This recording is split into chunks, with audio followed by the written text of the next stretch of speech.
It is no surprise that MrBeast is dominating the YouTube platform. With a combined total of 192 million subscribers across his 6 main channels, his branded style of content is one of the most successful we've seen on YouTube. He makes videos that always go above and beyond what is expected from YouTubers on the platform, but it is this strategy of exceeding expectations with every single video that has led to many YouTubers trying and failing to be like MrBeast. There are also many viewers who don't enjoy the high intensity in MrBeast style videos, and they find it exhausting to see lots of YouTubers, some in the Minecraft community, moving towards this style. So in this video, we will talk about how MrBeast has inspired many Minecraft YouTubers to copy his style, the dangers to creators who do so, and we will see if MrBeastification has actually ruined the way Minecraft YouTubers make content.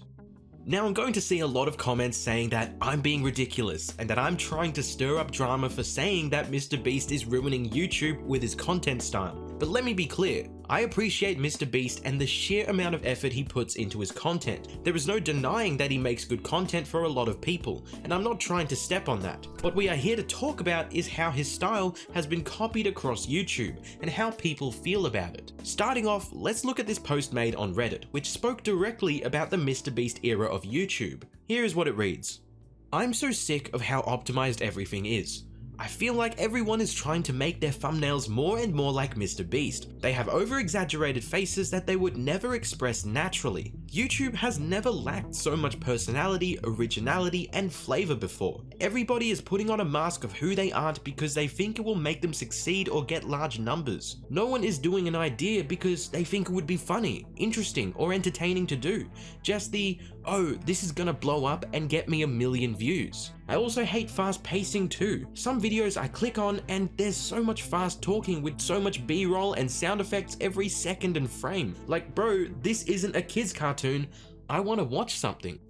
Now, I really appreciate this post by the user Clifton because they highlight what a lot of people have been feeling about this current era of YouTube. Let's start with what this post first mentions, the thumbnails. When we look at MrBeast Gaming, for example, we see an extremely formulaic approach to making thumbnails, and this style has been replicated throughout the Minecraft community. We can run off dozens of YouTubers which have taken the same approach to Minecraft thumbnails, and you know what? Even this video that you're watching used this exact style because it's effective. And obviously, this is just the packaging, and what we really care about is the content behind the thumbnail. But it is interesting to see how Minecraft YouTubers and YouTubers in general have adapted to this formula out of necessity. You can argue that this is both due to YouTubers being inspired by MrBeast, as well as YouTubers just responding to what appeals to younger audiences, because there's no denying this style of content works very well with younger audiences. When it comes to the actual content,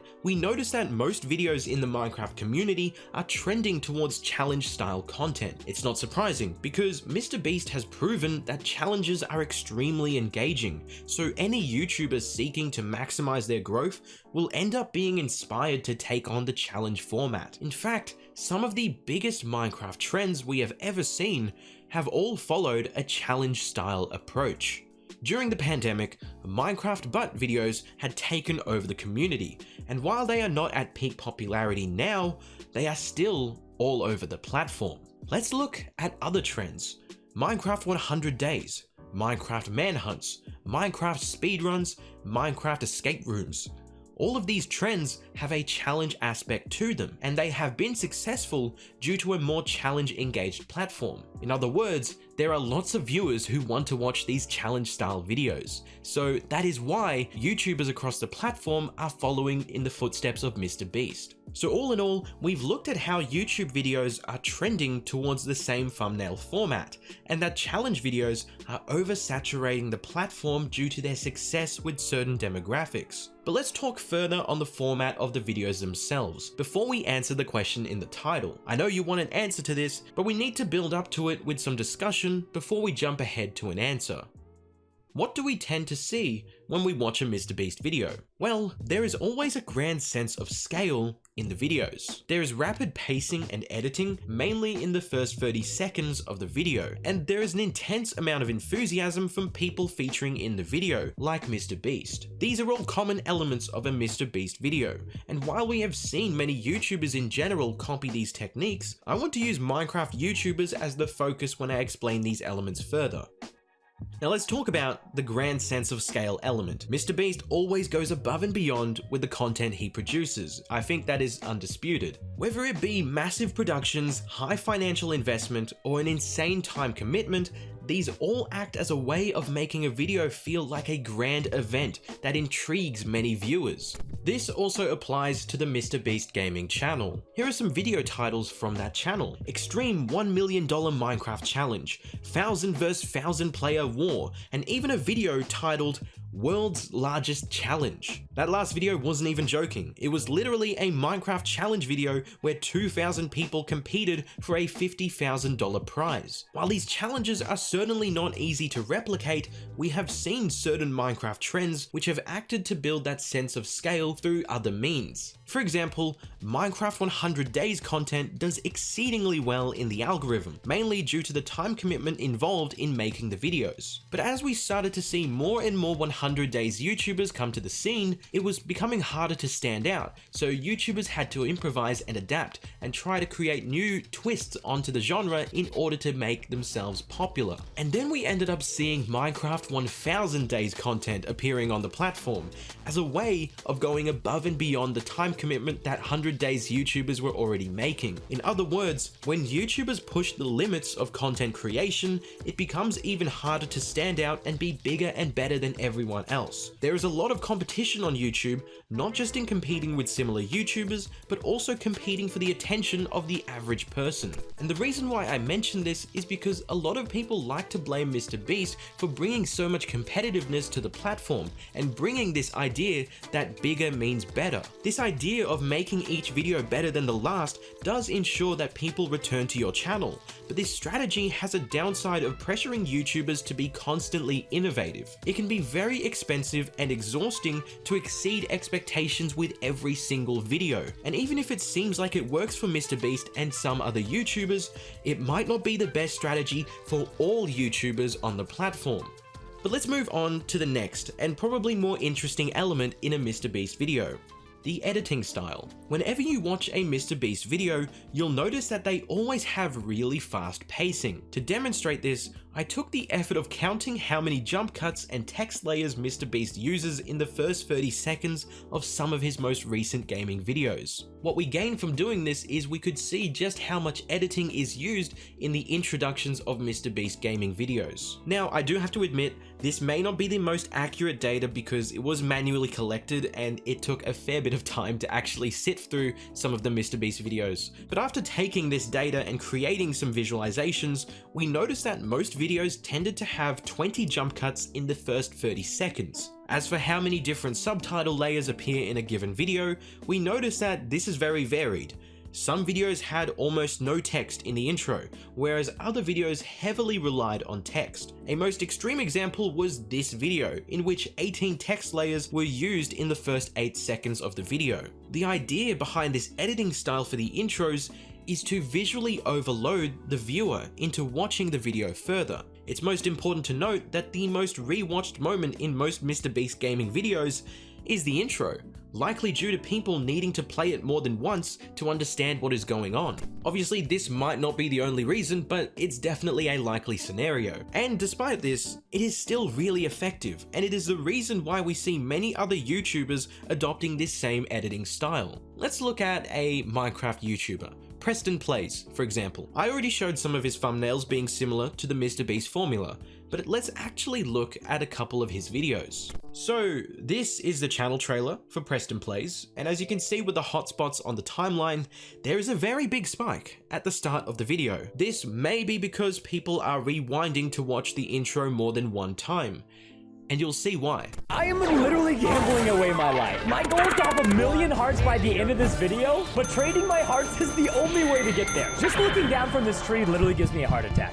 So as you can probably tell, that was a lot of editing, and there are many other videos like this on the Preston Plays channel. Not that there is anything wrong with it. If there are people who enjoy this type of content, then it's not my place to say that you shouldn't. But it is just a little indication of how the MrBeast style is making its way across the Minecraft community. Even other channels which haven't leaned into the MrBeast style so extremely still make use of it. Heck, even my channel has videos on it which mirrored the MrBeast style because I assumed that was a way of making content that worked. And this way of editing will continue to be used, and YouTubers will continue to be inspired by MrBeast due to his massive success. But here is where part of the issue is for a lot of people. Many people feel that YouTube content is starting to feel less unique. As more YouTubers start to copy elements of MrBeast, the videos that people are recommended are all starting to blend together as the same. Nothing really stands out to people, as it all just feels like everyone is following the same formula for making content. And while this doesn't bother some people, it may bother others who wish to find unique stuff. There's an entire commentary which discusses the issue with MrBeastification across YouTube, and the general vibe from a lot of the comments is exactly this. I'll read some of the comments out to you to better help the point of this video. This first comment mentions how there are so many over-edited videos nowadays, and when they watched content from certain YouTubers, they noticed how there was not a single pause or a second of silence throughout entire videos. Another comment highlights the ubiquity of the MrBeast style, saying that hyper-editing really appeals to kids nowadays, and that MrBeast is responsible for taking it mainstream. This is something I pointed out earlier. The MrBeast editing style really appeals to younger audiences. While sure, anyone can enjoy a MrBeast video, there's no denying that younger audiences would be a key demographic. Finally, we have this comment which speaks to the same issue again. They mention how they had to keep replaying parts of a video because it was so fast and overwhelming. They go on to say that these kids must be really quick if this is what their favorite media to consume is. And honestly, I could go on and scour the internet for comment sections and Reddit posts that prove this point, but I'll just say it again. The bottom line is that while a lot of people enjoy MrBeast videos, there are also a lot of people who don't, and for completely valid reasons. Now there is one more element of a MrBeast video that I mentioned earlier, and it had to do with the energetic enthusiasm that MrBeast brings to his content. But I believe this element doesn't need any more explaining. If you've watched a MrBeast video, you know what I mean. The reason why this strategy of seemingly yelling at the viewers is a way of overloading your senses into not clicking off the video. But now, let's get to the question that you all want the answer to.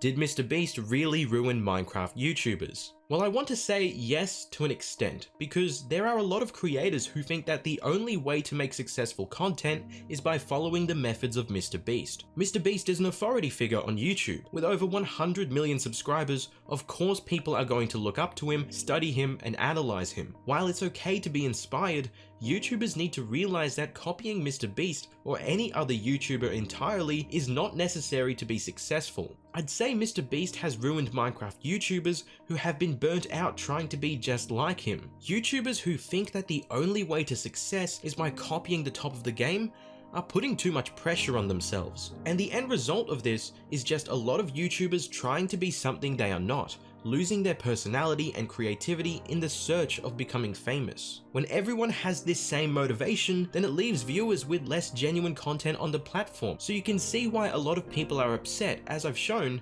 because of the MrBeast era of YouTube. This is a big issue, but when we look at it further, can we really blame MrBeast entirely for this issue?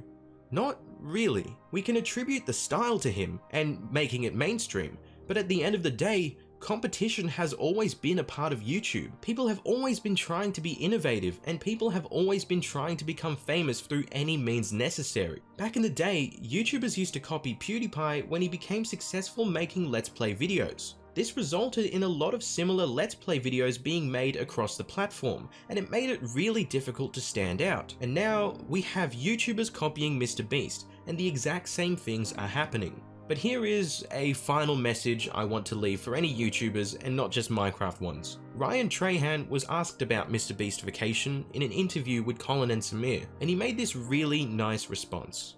He said that the only thing that would be a sad outcome of MrBeastification is if we limit our own potential, our own genius, and our own traits because we're so busy looking elsewhere. I hope you understand what this means, and let me know what you think about how MrBeast has changed YouTube, especially in the Minecraft community. If you enjoyed this video, make sure to subscribe, check out these other ones on the screen, and thank you for watching.